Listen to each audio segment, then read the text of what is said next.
ওরে বাবু কোনো সাবট হয়ে বাচ্চারা ভালো আছো না রে বাচ্চারা? আমি বুঝাবো সকাল সকাল চলে আসেনি বাবা, আমার বুড়াটা কবেই সঙ্গে গেছে বাবা। মিলন হবে কত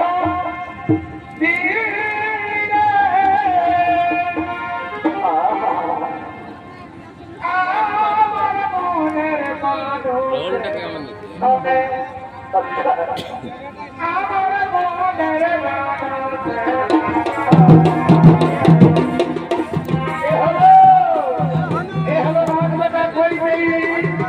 সঙ্গে দাদা জীবন ছড়া ও রাজমাতা বই আমার মনে করছে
আমাকে কিসের আনন্দের উপহার দিচ্ছে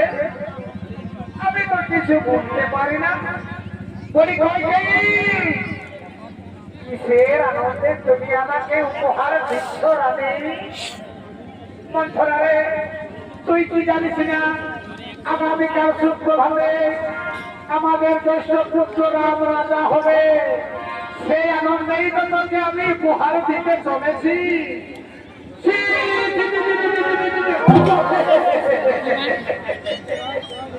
ও বাবরে, তোর বাড়ি ভয়াই খুঁটাটা গাড়িয়ে খেলো আমারে খবর বাজাই একেবারে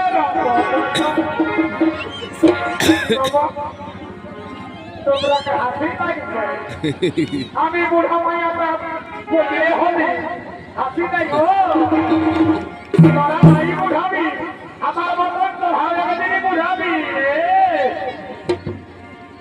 কি বলবে রানী রাম রাজা হবে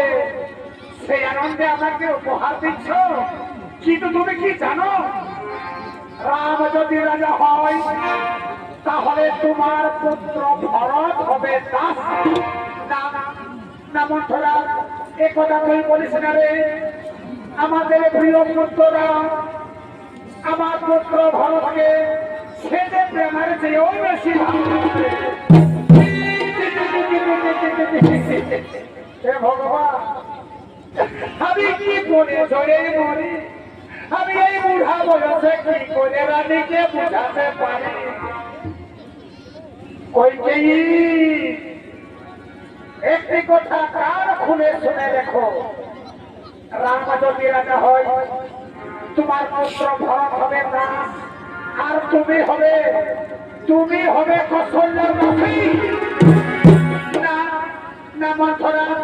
আমি কারো দাসী হতে চাই না রে আমি রাজমাতা হয়ে থাকতে চাই আমি রাজরানী হয়ে থাকতে চাই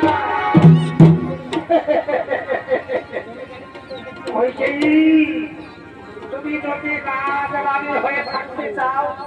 তাহলে তুমি আমার কথা মতো চলো তাহলেই তুমি রাজরানী হয়ে থাকতে পারবে মন্থরা